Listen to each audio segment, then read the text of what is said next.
All right, let's dive in. In the next few minutes, we're going to slice into a topic that is, well, fundamental to every single piece of clothing you own, the art and the science of the perfect cut. So I saw this quote from a sewing enthusiast, and it kind of stopped me in my tracks. 26 pairs of scissors. I mean, that sounds a little obsessive, but it really gets you thinking, doesn't it? Why would one person need a whole arsenal of tools for what seems like a pretty simple task? Is it just for show, or do they know something the rest of us don't? Turns out there's way more going on than just snipping along a line. And that's really the heart of what we're talking about today. The journey from a flat piece of fabric to the clothes on your back, well, that's a story packed with physics, precision engineering, and some seriously cool technology. Okay, so before you even think about picking up a tool, you have to understand the material you're working with. Every perfect cut begins with a deep respect for the physics of fabric. So, the first thing you have to get is the fabric's grain. Now, you've got the straight grain and the cross grain, but the real magic is in what's called the true bias. This is the secret sauce. Cutting along this 45-degree angle is what gives clothes that gorgeous flowing drape and that little bit of comfortable stretch.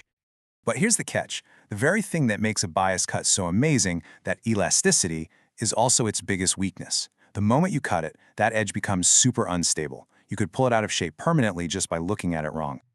So how do the pros wrangle this? Well, they've got a whole bag of tricks. Right after cutting, they'll run a quick line of stitching, called stay stitching, to lock that edge down. For places that take a lot of stress, like shoulders, they'll add in some special tape. And get this, before they even think about hemming, they let the whole garment just hang for 24 hours, letting gravity work its magic and settle the fabric. All right, now for the fun part, the tools themselves. When it comes to cutting by hand, it really comes down to a battle of two champions, the classic scissors versus the modern rotary cutter. And this is where you see the real trade-offs. The rotary cutter, it's like a pizza cutter for fabric, is your speed demon for long straight lines. It just glides through without you having to lift the material, which means a super clean cut. Scissors, though, they give you this incredible control for all those tricky curves and little details. But yeah, that constant open and close motion, your hand is going to feel it. But just saying scissors is like just saying car. There's a whole world out there. You've got long-bladed dressmaker shears for those smooth, clean cuts. Heavy-duty tailor shears that can power through denim. Pinking shears make that cool zigzag edge to stop fraying. Applique shears have this funny duckbill shape to protect the fabric underneath. And my favorite? Serrated shears with tiny teeth to grip slippery fabrics so they don't slide all over the place.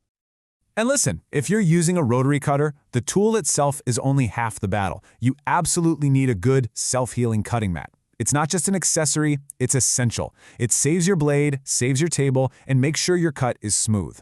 Pros will tell you a premium mat can make your blades last 4 or 5 times longer. It's a huge deal. Okay, let's level up from the hand tools. For crafters and small businesses today, there's this new wave of automation that's bringing factory-level precision right to the kitchen table. At home, this basically boils down to two types of machines. You have die cutters, which are all about speed. Think of them like a cookie cutter for fabric. You use a preset metal shape and it just punches it out. Perfect for quilting when you need a bunch of the same shape. Then you have stylus cutters, which use a tiny blade controlled by a computer. They can cut literally any shape you can dream up, but they're slower, and you can usually only cut 1 or 2 layers at once. Okay, now let's zoom all the way out. When you're not making one garment, but thousands of them, well, your scissors aren't going to cut it. Welcome to the world of high-speed, high-stakes industrial precision. Now, this might not look like a cutting tool, but trust me, it's a huge part of the process. This machine drills a tiny, perfect hole through a giant stack of fabric. That little hole is a marker for the person sewing down the line, telling them exactly where a pocket goes or where a dart needs to be sewn. Sometimes they even use a hot drill that slightly singes the fabric to make the mark permanent. Because in a factory, every second and every scrap of fabric costs money.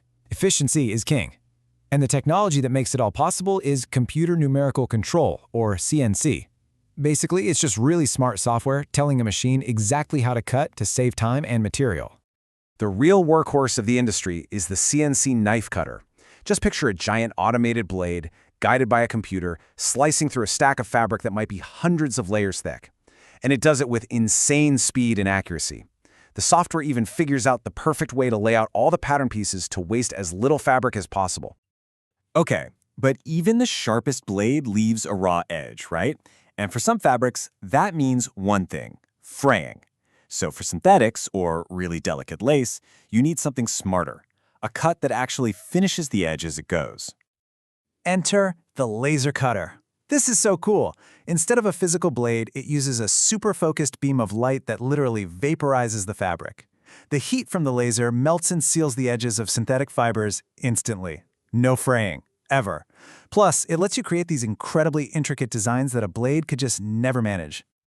But what if you're dealing with the most fragile fabrics out there? Things like fine wool or silk, where even the pressure from a blade could snag or stretch the fibers. How do you cut those with total gentleness? The answer is wild. It's water. A water jet cutter uses a stream of water thinner than a human hair, pressurized to something like 60,000 pounds per square inch, to slice through fabric. Since there's no actual blade touching the material, there is zero mechanical stress. It's the ultimate gentle giant, preserving the fabric's integrity perfectly. So, we've gone from a crafter's overflowing scissor drawer all the way to a high-tech factory floor. Let's kind of bring this all back home.